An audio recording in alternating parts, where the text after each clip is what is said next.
Shalom warga kerajaan, senang sekali bisa berjumpa kembali dengan Anda semuanya di dalam program podcast GPI Rock Surabaya Kingdom Insight His Gift for You.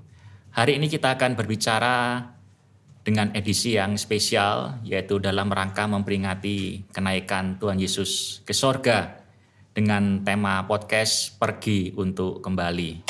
Dan bersama dengan saya, kita juga akan berbincang-bincang dengan narasumber yang spesial juga tentunya, dan yang pasti Anda nanti-nantikan, dan sudah hadir bersama dengan saya, Gembala Senior dari Rock International Ministry, Pastor Timotius Arifin Teja Sukmana. Shalom Pak Shalom. Arifin, apa kabarnya? Nah, sudah tahu jawabannya kan? Luar biasa. Ya, senang sekali beberapa hari yang lalu kita bisa memperingati Hanya karena Severe anugerah Wedding Tuhan. Anniversary. Ya. Ya. Acaranya meriah, berkhidmat khidmat begitu ya, dan memberi inspirasi kepada kita semua pasangan-pasangan muda untuk selalu menjadi keluarga-keluarga yang bahagia dan seturut dengan kehendak Tuhan. Pak Arifin, hari ini kita akan berbicara tentang edisi yang spesial, yaitu kenaikan Tuhan Yesus ke sorga, yang kita berikan tema Pergi untuk Kembali.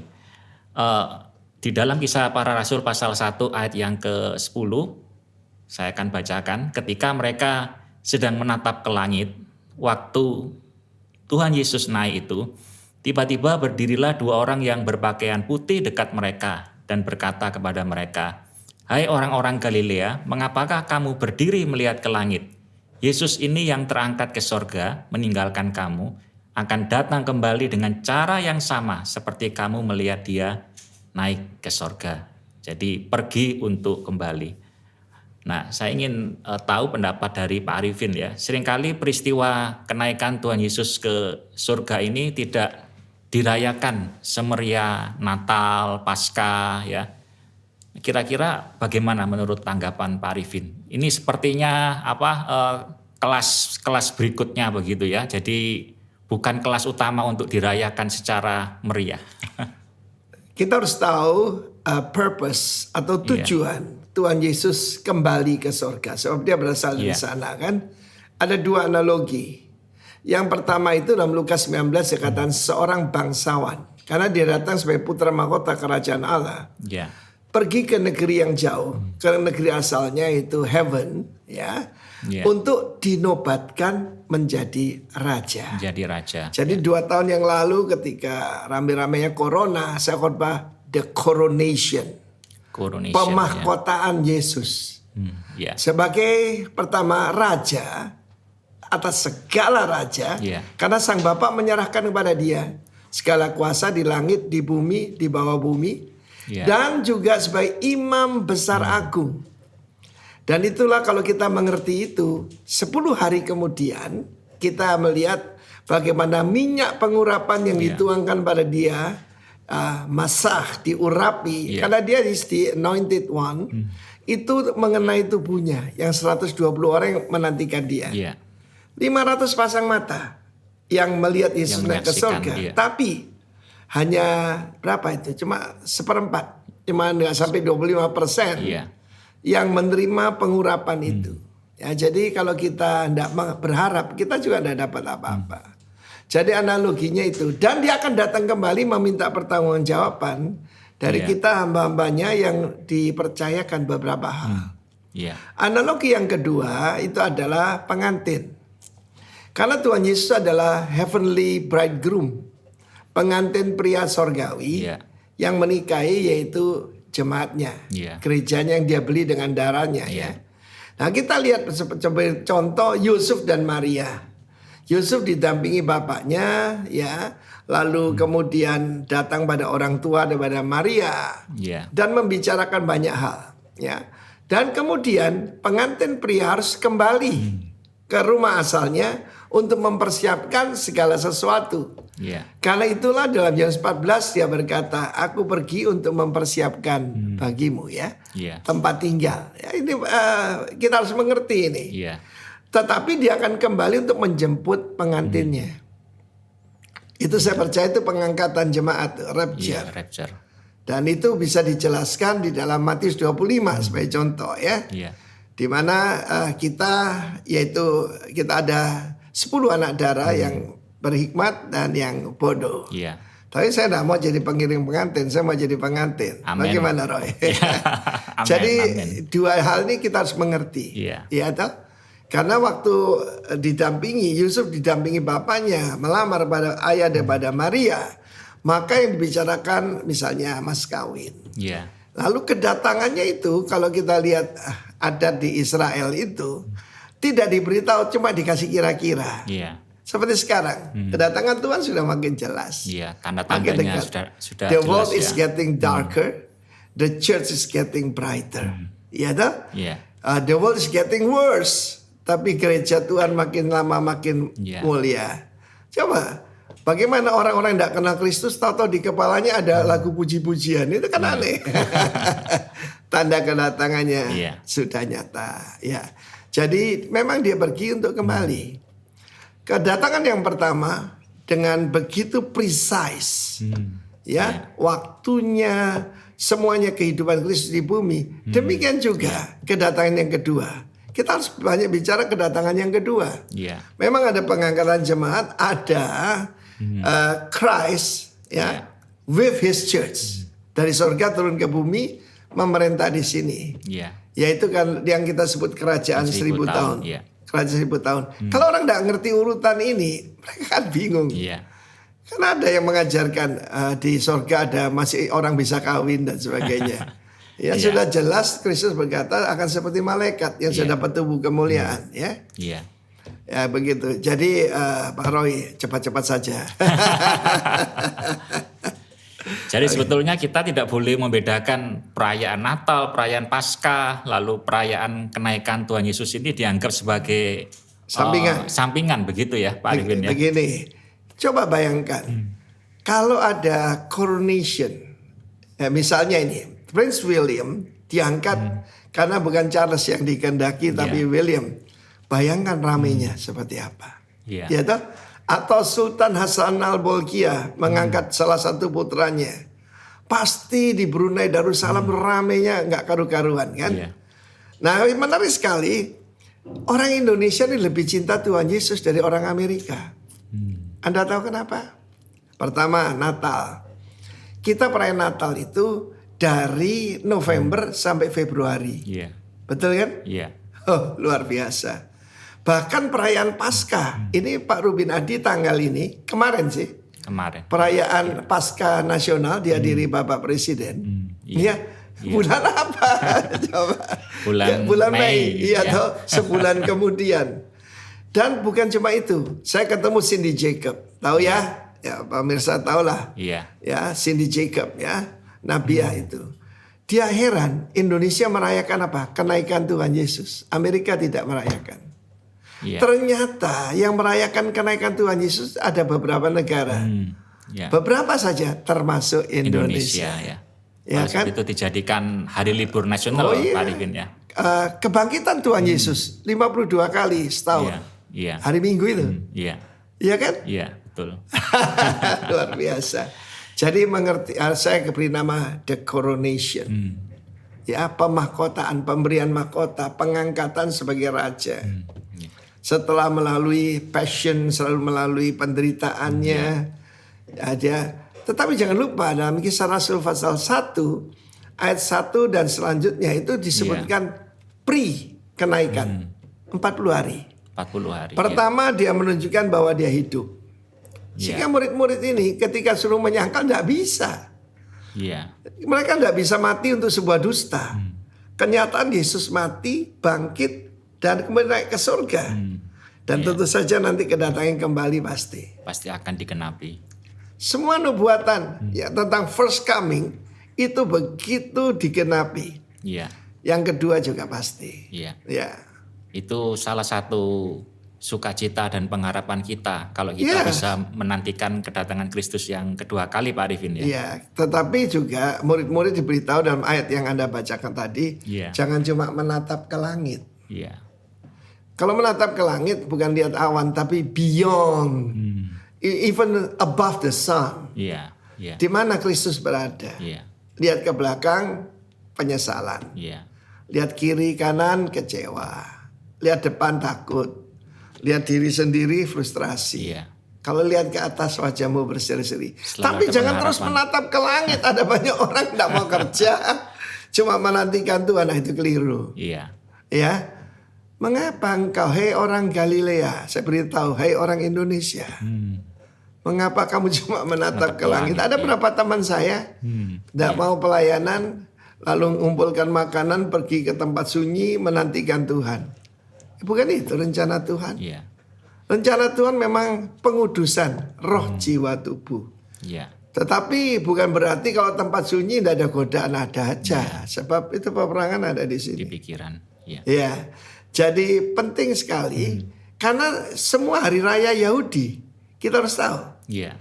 Dan kemudian yang hari ke-50 setelah first fruit itu adalah Pentecost yang kita akan rayakan. Iya. Ya, jadi itu bukti bahwa dia betul-betul datang dari surga. Iya. Dia berkata pada Pontius Pilatus, "My kingdom is not of this earth, not from here, Iya. tapi dari surga." Banyak orang ingin naik ke surga. Cuma satu dari surga mau jadi manusia. Cuma satu lah. Iya. The only one and the only one. Amin. Ya. Ya. Nah, Pak Arifin, ketika Tuhan Yesus naik ke surga, kira-kira apa yang dipesankan Tuhan Yesus kepada orang-orang percaya tentang peristiwa ini ketika dia naik ke surga? Pesan utama apa yang ingin disampaikan kepada Tentu kita saja ya, sebagai orang-orang percaya? Kita ada dua mandat ya. Pertama, mandat budaya. Iya. Mandat budaya itu di dalam Matius 28. Tetapi juga ada mandat evangelism dalam Markus 16. Iya. Ya, jadikan segala bangsa muridku dan ajarkan segala sesuatu yang kuajarkan kepadamu. Baptis mereka dalam nama Bapa, Putra dan Roh Kudus. Iya. Ya, dan tetapi kita harus tahu bahwa itu adalah suatu mandate. Karena yang mengucapkan ini raja. Iya. Ya, yang mengucapkan ini bukan pemimpin agama. Kita tidak ikut agama Kristen. Iya. Agama adalah usaha orang untuk datang pada Tuhan. Bukan kamu yang memilih aku yang memilih kamu. Amin. Iya. Itu sangat membedakan kita dari yang lain. Dan dia naik tanpa ada alat-alat ataupun kita lihat Elia diangkat dengan the fiery chariot, kereta kuda yang berapi. Iya. Dan kuda yang berapi-api. Tuhan Yesus nggak perlu.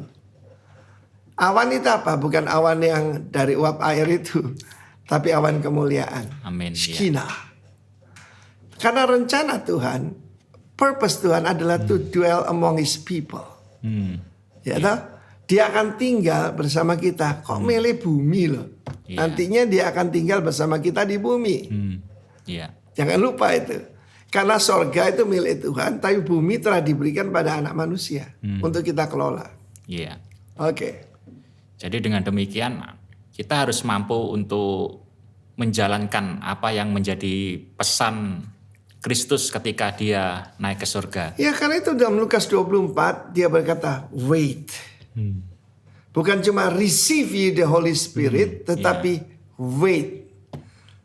Sampai kamu diberikan jubah, clothed with power, dunamis yang datang dari surga. Itu yang terjadi pada murid-murid.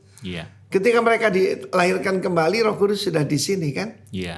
Kita lihat dalam Yohanes 21 kan dia mengembuskan, Yohanes 20 dia mengembuskan, dia mengembuskan Roh Kudus. Mereka dilahirkan kembali, ya, reborn, rebirth. Seperti waktu Adam itu kan dihembuskan nafas kehidupan. Tapi untuk service, untuk pelayanan perlu pembaptisan di dalam Roh Kudus. Ya, atau Kisah Rasul 2. Dan prior atau sebelum itu diberitahu kamu akan menerima kuasa. Bukan menerima bahasa roh ya. Jangan keliru ya. Menerima kuasa. Bahasa roh itu bahasa doa. Saya sendiri banyak ya berdoa bahasa Indonesia. Ya, apa saja. Ya bahasa Surabaya. Tapi sebetulnya terjemahan bahasa roh itu kurang tepat. Itu glossolalia. Karunia lidah. Ya kan? Tapi memang beda dengan karunia berbahasa roh. Itu 1 Korintus 14 itu beda, ya. Tetapi wait sampai kamu diperlengkapi Dan kamu akan jadi martus, martir, siap mati. Ya, saksi yang tidak akan goyah, berani, bold, siap bahkan sampai mati. Mulai Yerusalem, Yudea, Samaria sampai ujung bumi. Itu bukan sequence tapi sekaligus. Sampai ke ujung bumi. Itu artinya bahwa selama Tuhan Yesus belum datang kembali yang kedua kalinya, yaitu perintahnya. Itu waktu yang sangat berharga bagi kita untuk melayani Dia dengan sungguh-sungguh, begitu Pak Arifin ya. Sisa saja. Waktu ini sebelum kedatangannya. Saja kita melihat Matius 25 sebagai contoh. Perumpamaan kedua tentang talenta. Lukas 19 tentang perumpamaan uang mina. How we handle our resources. How we handle our money. Saya kagum pada hamba Tuhan John Wesley. John Wesley itu luar biasa ya.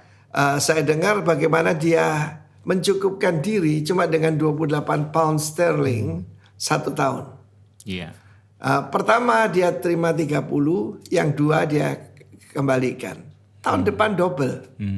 60 dia tetap hidup dengan 28. Karena tema dia begini, earn all you can. Ya, earn loh, bukan receive loh, earn. Earn jadi harus ada usaha, mesti bekerja. Lalu save all you can. Lalu kemudian give all you can. Di dalam hidupnya sampai ribuan jutaan dolar, tapi dia tetap hidup dengan 28 pound per tahun. He's my hero.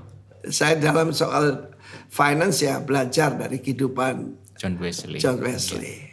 Gerakan metodis yang luar biasa ya.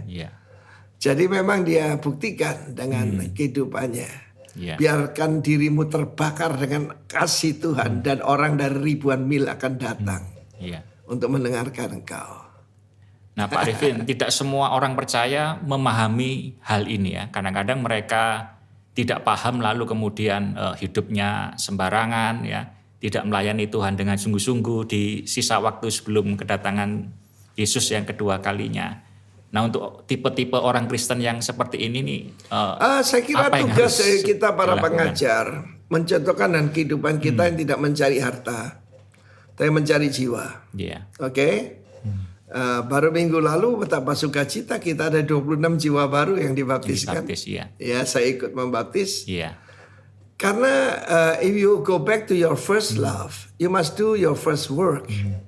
It's my first work. Meskipun bulan depan usia saya 71.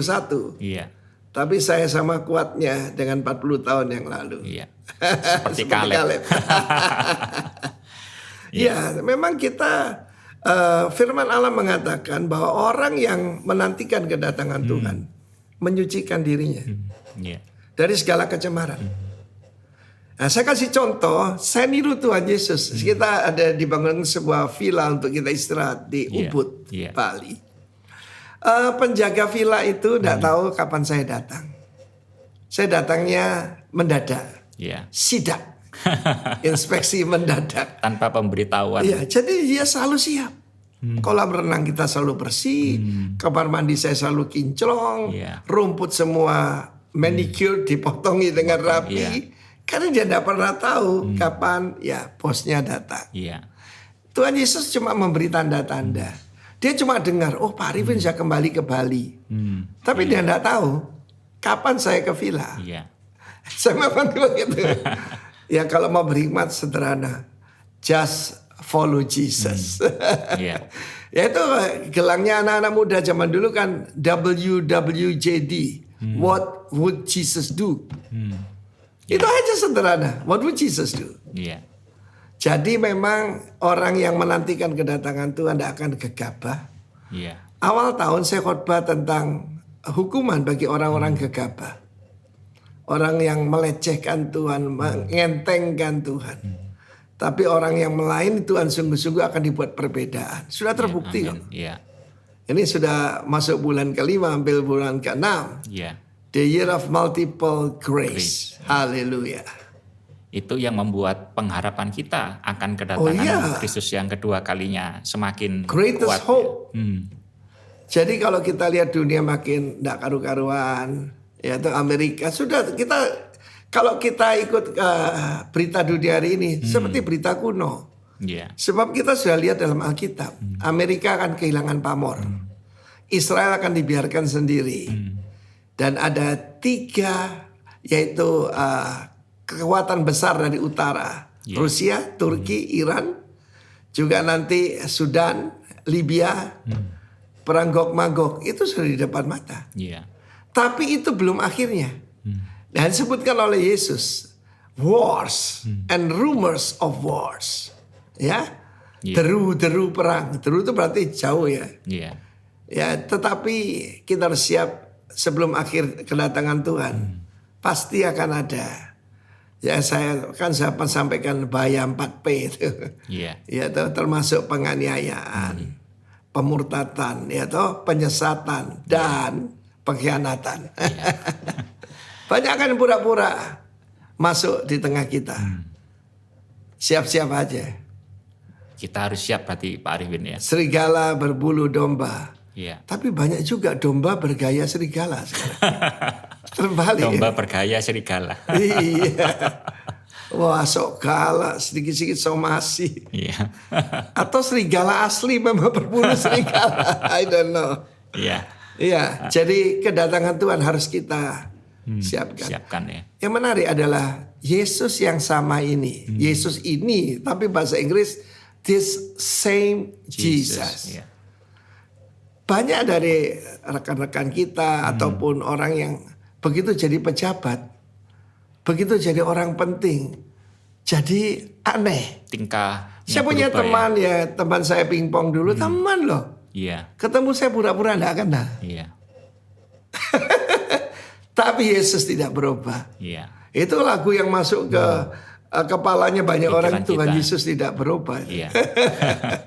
Tidak berubah kasihnya, tidak berubah compassionnya, tidak berubah perhatiannya. The same Jesus will come. Cuma memang dalam keadaan bukan seperti Yesus yang dulu jalan di Danau Galilea itu. Yang dilihat oleh Rasul Yohanes sampai dia pingsan. Padahal itu waktu Yesus di bumi kan dia cousin dari Yohanes, anak Zebedius, ya kan? Pingsan dia, wajahnya bersinar atau seperti terik matahari, bukan seperti yang ada di film-film itu. Yesus dalam keadaannya sekarang. Oke. Tadi seperti yang Pak Arifin katakan ya, bahwa salah satu pesan terakhir Tuhan Yesus sebelum dia naik ke surga, bahwa kita semua orang-orang percaya akan dipenuhi dengan Roh Kudus gitu ya. Nah, sebetulnya apa tujuan kita sebagai orang-orang percaya untuk dipenuhi dengan Roh Kudus, Pak Arifin? Loh, sudah jelas toh.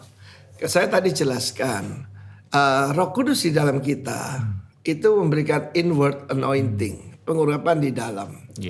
Pengurapan di dalam ya untuk hidup benar, untuk hidup kudus. Holy Spirit is a Holy Spirit. Holy Spirit is spirit of holiness. Holiness itu dipisahkan dari dunia. Untuk bisa memisahkan diri dari dunia, kita perlu kekuatan. Tetapi yang dimaksudkan Kisah Rasul 1:8 adalah power for service. Untuk istilah Maurice Cerullo, proof producer. Memproduksi bukti bahwa Yesus hidup. Ada kesembuhan, ada kelepasan kuasa kegelapan.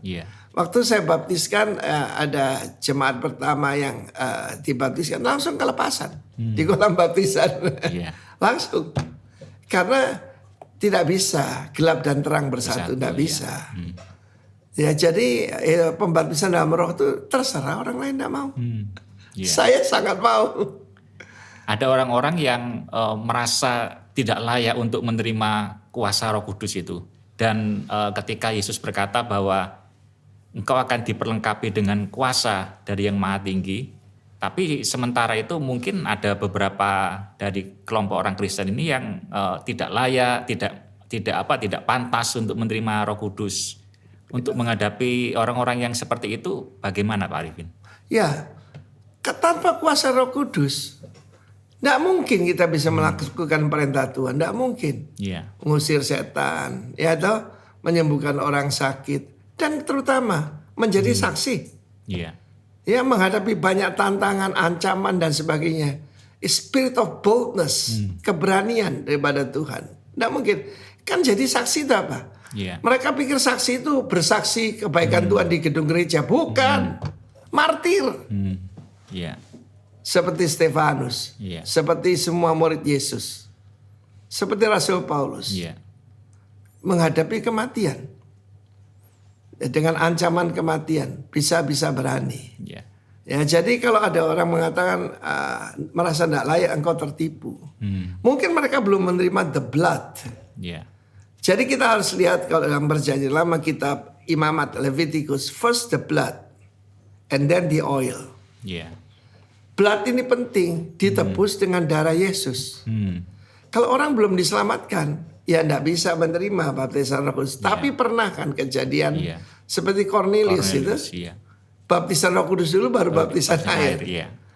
Itu terserah Tuhan. Ya. Tapi yang umum baptisan dalam air dulu, dia disucikan oleh darah Tuhan, baru baptisan Roh Kudus. Ya, ketika kita menerima Tuhan, saya bilang ada inward anointing. Lalu ada outward anointing. Ada satu lagi, corporate anointing. Corporate anointing. 2 atau 3 orang berkumpul in my name. Aku di tengah mereka. Kehadiran Tuhan. Tanduk dari mezbah itu keren. Keren itu artinya hadirat Tuhan. Yeah. Kadar hadirat Tuhan pada setiap orang tidak sama. Begitu ya. Yeah. Jadi ya memang kalau kita ada dalam, kita nih Christ bearer, pembawa Kristus. Siapa? Roh Kudus itu. Yeah. Ya. Kita kemana-mana. Jadi kita tidak perlu ke satu negara tertentu, kota tertentu, tempat tertentu. Tidak perlu. Untuk menerima Roh Kudus tidak perlu ya. Tidak perlu. Karena Roh Kudus ada di mana-mana, omnipresence sih. Tapi jangan lupa, first the blood, and then the oil. Masah, diurapi. Jadi sebetulnya pesan Yesus bahwa Roh Kudus akan turun ke atas kamu itu berlaku untuk semua orang percaya, begitu Pak Arifin. Orang percaya. Iya. Iya. Sebab tidak bilang orang Kristen. Banyak orang Kristen bukan orang percaya. Jadi buat para pemirsa yang masih receive tidak yakin, Holy Spirit. yang masih merasa tidak layak ya, bahwa pesan yang dilakukan kita tidak oleh layak, Yesus, kita dilayakkan. Kita dilayakkan ya. Satu-satunya klub yang berdasar, semua kan berdasarkan kepantasan. Punya uang sekian, bisa bayar member fee sekian. Yang berdasarkan tidak kepantasan cuma gereja Yesus Kristus. Saya tidak layak. Dilayakkan. Itu tadi darah itu. Kita semua yang menerima darah Yesus dan disucikan oleh darah Yesus, itulah yang nanti juga akan menerima kuasa Roh Kudus di dalam hidup dan kita. satu lagi memang harus ada harmoni. Ada harmoni. Saya percaya ketika yang menjadi penghalang salah satunya adalah rasisme. Percaya di gereja masih ada pandang suku, pandang latar belakang. Tapi ketika 120 murid itu berkumpul selama 10 hari, kita bayangkan apa yang terjadi di sana. Mereka saling bermaaf-maafan. Nggak usah tunggu hari tertentu. Sebab di mana ada kesatuan, Mazmur 133, maka dengan sendirinya urapan seperti itu akan minyak mengalir ya. Tapi mulainya dengan harmoni. The power of unity, baru the power to do the God's work. Dan di dalam ayat Kisah Rasul 1 ayat 10 yang kita baca tadi juga sempat dinyatakan di dalam ayat itu bahwa Tuhan Yesus akan datang kembali dengan cara yang sama. Nah, kapan itu akan terjadi, Pak Arifin? Cara yang sama, kita lihat pertama-tama dia naik dari mana? Bukit Zaitun. Bukit Zaitun, Dia akan kembali menjejakkan kaki di Bukit Zaitun. Jadi kalau ada yang bilang nanti di Damaskus, ya tidak baca Alkitab, ya, atau juga di New York, apalagi tidak mungkin. Dan Bukit Zaitun akan terbelah. Dan dia akan masuk melalui yaitu gerbang emas, the Golden Gate. Ya, yang sekarang masih ditutup itu. Dan pada waktu peristiwa itu terjadi, apa yang dialami oleh orang percaya, Pak Arifin? Waktu Yesus datang kembali menjejakkan kakinya ke Bukit Sebelum Zaitun. itu kan dia binasakan semua pengikut dari antikris, ya. Iya. Barisan daripada antikris, Iya. ya. Dan dia membinasakan cuma dari, yaitu dari perkataan dari mulutnya saja. Iya. Begitu kuasanya Tuhan. Iya. Ya. Dan kita akan bersama dengan Kristus memerintah di atas muka bumi Iya. ini. Amin. Ya. Dan memerintah itu adalah bahasa atau kata yang sesungguhnya, Pak Arifin, Sesungguhnya. ya? Memerintah to govern yang sesungguhnya begitu. Ini bukan kerajaan Sunda Empire yang halu itu. Ini kerajaan beneran. Bahkan ada ayat mengatakan David akan ditugaskan Tuhan memerintah di Yerusalem. Tetapi sebetulnya di kriteria David, yaitu Kristus itu sendiri, ya. Dan itu menjadi sebuah. Nah, coba ya, kalau orang tidak percaya bahwa akan memerintah di bumi ini, mereka tidak mengerti the purpose of God. Kan dijelaskan dia akan tinggal di tengah-tengah umatnya. Untuk memerintah selama 1000 tahun itu, Pak Arifin, ya. Dan sekali lagi itu memang betul-betul real, betul-betul nyata dan akan terjadi dengan sesungguhnya di muka bumi ini. Ya benar. Jadi bukan kiasan atau ilustrasi atau apa gitu. Singa bukan, ya. akan makan rumput bersama dengan lembu, ya toh? Iya. Serigala dengan domba, ya itu ceritanya begitu ya. Iya. Dan anak kecil akan bermain-main di liangnya ular kobra. Ular kobranya jadi jinak. Di hadirat Tuhan itu kerajaan 1000 tahun. Jadi Taman Eden. Iya. Sekarang masih Taman Edan. Iya. Pada waktu kita menantikan kedatangan Kristus yang kedua kalinya ini, apa hal utama yang mesti perlu kita lakukan, Pak Arifin? Selain menanti-nantikan Tuhan Yesus seperti yang disampaikan oleh Pak Arifin tadi, apa yang mesti perlu kita lakukan untuk menantikan? Menjadi saksi Tuhan. Jadi saksi Tuhan. Di mana saja. Iya. Saya pertama diselamatkan di rumah sakit itu. Iya. Saya langsung menyampaikan tentang Kristus pada teman sekamar saya yang bukan kepercayaan kita. Saya pergi ke tengah, saya tidak bisa jalan kan masih jalannya pelan-pelan gini pakai sarung. Saya langsung hubungi. Saya bersaksi pada juru rawat, pada dokter. Iya. Karena waktu itu saya belum dibaptis air, belum dibaptis Roh Kudus. Tapi semua pelayanan dimulai apa? A grateful heart. Hati yang berterima kasih pada Tuhan. Karena dengar ya, saya buat janji pada Tuhan. Wherever you send me, I will go. Dan itu yang saya kerjakan. Go. Karena gospel dimulai dari 2 huruf. Go. Sekarang usia saya, tadi sebut tentang Kaleb ya. Saya mendapat firman Tuhan. Yosua itu kekuatannya menurun. Tapi Kaleb kekuatannya masih tetap. Why? Dia tidak pensiun. Orang pensiun itu ya MPP kan, masa persiapan pensiun dan masa persiapan untuk finish. Tapi Kaleb berkata, give me that mountain.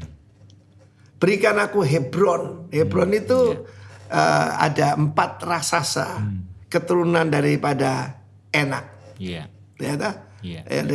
jadi anak itu enak. Jadi kita lihat facing the giants di depan kita. Saya tidak usah sebutkan, mengerti sendiri. Dan give me that mountain. Bukan lagi dia minta kasur yang empuk, kursi. Dia tidak minta pangkat dari Yosua. Dia minta give me another challenge, tantangan baru. Nah, karena itu di sana dikatakan, waktu aku diutus oleh Musa di Kades Barnea 40 tahun, sekarang usiaku 85. Jadi ada perkataan 45 tahun. Saya akan menikah 45 tahun. Rupanya ada a new season, a new chapter in my life berikut ini. Dan saya mau berkata seperti yaitu Kaleb, give me that mountain. Amin. Kita doakan selalu. Semua orang ingin mapan, ingin nyaman. Keliru. Go. Saya banyak belajar kehidupan Rasul Paulus. Wow. Nggak ada waktu untuk bersantai yang waktunya cuma satu, memberitakan Injil. Ya, amin. Ya. Pak Arifin, pada waktu Tuhan Yesus naik ke surga, banyak orang memahami rasanya seperti kita ini ditinggal sendirian di muka bumi ini. Karena dia sedang naik ke surga, ada di dalam surga. Bagaimana untuk meluruskan paradigma ini? Bahwa Yesus sudah tidak ada di bumi, dia tidak bersama-sama dengan kita kembali, dia sudah ada di surga. Nah, memang dia bilang lebih beruntung bagi kamu kalau aku pergi. Kalau aku tidak pergi, ini aplosan ini. Yeah. Roh Kudus tidak akan datang padamu. Roh Kudus, waktu Kristus di bumi kan dia terbatas di satu tempat. Yeah. Tetapi Roh Kudus ada di mana-mana. Karena itu kita orang Indonesia di empower, nggak usah pergi ke Yerusalem. Iya kan? Yeah. Lebih beruntung kita karena Tuhan Roh Kudus. Firman Tuhan berkata, the Spirit is the Lord. Yeah. Roh Kudus adalah Tuhan itu. Kalau kita bicara Christ sekarang ya Roh Kudus, the Spirit of Christ. Yeah. Roh Kristus yang ada bahkan di tengah-tengah kita waktu kita bicara dan sedang menjamah hati semua orang mendengar. Amin. Ya. Jadi kita tidak perlu khawatir dan kita tidak perlu salah paham bahwa kita ini sedang ditinggalkan oleh Tuhan Yesus, tapi justru Dia mengutus Roh Kudus untuk tidak. Yohanes pasal 14 dijelaskan, aku tidak meninggalkan kamu bukan sendirian tapi sebagai piatu. Piatu sana comfortless. Anak yang piatu itu kan tidak ada yang menghibur. Iya. Tidak ada yang memeluk kalau lagi takut. Iya. Ya, tidak ada. Anjing kecil saya aja kalau ada guntur cari saya. Ya, saya pegang dadanya. Iya. Dari berdebar tuh jadi tenang. Anjing itu. Iya. Aku tidak biarkan kamu comfortless. Ya. Iya. Aku mengutus Roh Kudus, kata Tuhan. Yohanes 14 selanjutnya tentang semua tentang Roh Kudus. Yohanes 16 juga. Iya. Jadi kita tidak perlu khawatir ditinggalkan ya, karena tidak. Ada pribadi Roh Bagaimana Kudus. Dia janji, I will never leave you nor forsake you. Yeah. Forsake itu menelantarkan. Tidak pada meninggalkan. Bagaimana cara dia ada di surga? Kristus harus ada di surga. Yeah. Sampai waktu pemulihan segala sesuatu. Yang datang dari apa? Penyegaran karena hadirat Tuhan. Hadirat Tuhan, Roh Kudus itu. Yeah. Jadi kita semua pasti akan disertai oleh Roh Kudus karena Dia adalah pribadi Kristus sendiri yang diutus untuk mendampingi kita selama kita hidup di muka bumi ini. Begitu Pak Arifin ya. Ya, dia disebutkan the restrainer. Restrainer yang menahan kuasa kegelapan ini. Yeah. Karena kalau dia akan diangkat, maka di bumi ini terjadi yang namanya Jacob's trouble, terutama pada orang Israel. Lihat aja apa yang terjadi sekarang. Yeah. Tanda-tandanya sudah sangat nyata. Ya, kalau yang menahan itu, menahan kebusukan, menahan kejahatan, menahan antikris ketika diangkat. Karena itu pastikan kita diangkat bersama dengan Dia. Yeah. Dan janji Yesus mengutus Roh Kudus untuk kita itu berlaku untuk semua orang-orang percaya Pak Arifin ya. Semua orang percaya. Kisah Rasul 2 mengatakan mereka semua together. Gathering in one place. Lalu datanglah Roh Kudus dalam bentuk seperti a rushing mighty wind. Lalu datanglah lidah-lidah api. Bukan cuma satu besar lalu pindah-pindah, enggak. Masing-masing. Yang ada urapan pada anak kan disebutkan urapan korporat. Iya kan? Perlu kita itu tidak sendiri tapi bersama. Sebab kalau urapan korporat kan lain toh. Jadi kalau doakan orang sakit rame-rame aja. Iya. Oleh karena itu Bapak Nisa jangan pernah merasa sendirian, apalagi merasa galau ya. Karena mungkin kita berpikir ditinggal oleh Tuhan kita Yesus Kristus. Tapi justru Dia mengutus Roh Kudus untuk mendampingi di dalam setiap kehidupan kita. Nah yang terakhir Pak Arifin, apakah ada yang mau disampaikan secara khusus bagi kita di dalam peringatan kenaikan Tuhan Yesus ke surga ini? Ada suatu adat atau kebiasaan yang baik dari gereja-gereja Pentakosta. Mengkhususkan 10 hari itu, mulai hari kenaikan nanti tanggal 26 ini, sampai tanggal 5 Juni. 10 hari ya. Ya, 10 hari. Mari kita set aside semua acara-acara kita dan minta Tuhan memenuhi kita dengan rohnya. Di Bali kita adakan pujian penyembahan khusus selama 10 hari. Dan kita ada 10 satelit, kita pindah-pindah begitu. Dan memberikan pelajaran supaya semua jemaat penuh Roh Kudus, semua jadi saksi Tuhan. Amin. Itu yang saya harapkan terjadi pada Anda juga. Amin. Baik, Pak Arifin, penjelasan yang sangat menginspirasi kita semuanya dan mengencourage kita semuanya untuk kita selalu hidup bergairah di dalam Tuhan, menantikan kedatangan Tuhan, dan kita percaya kita diperlengkapi dengan Roh Kudus. Bolehkah Pak Arifin berdoa bagi kita semuanya yang menyaksikan acara podcast ini di dalam peristiwa ini? Sesuai dengan janji Tuhan, wait, jangan tinggalkan Yerusalem sebelum kamu diperlengkapi dengan kuasa yang datang dari atas. Amin. Bapa yang mulia, yang murah hati, Kristus yang penuh dengan kemuliaan, kirimkan roh kemuliaan pada semua saudara yang mendengar ini. Seperti yang kau kerjakan dalam hidup hamba 43 tahun yang lalu.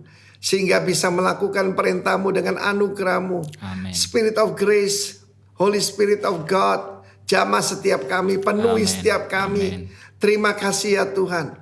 Supaya kami bisa menjadi saksi yang berkemenangan menghadapi dunia yang penuh dengan sex craze saat ini, penyimpangan, segala penyimpangan, kami boleh keluar berkemenangan di dalam nama dari Tuhan Yesus Kristus. Biar terjadi pada setiap saudara yang mendengarkan dan mempercayai perkataanmu. Be filled with the Holy Spirit. Amin. Hallelujah, in Jesus name. Amin. Amin. Terima kasih Pak Arifin untuk waktunya yang sangat berharga ini. Dan kita percaya bahwa perbincangan kita pasti akan menjadi berkat bagi setiap kita yang menyaksikan.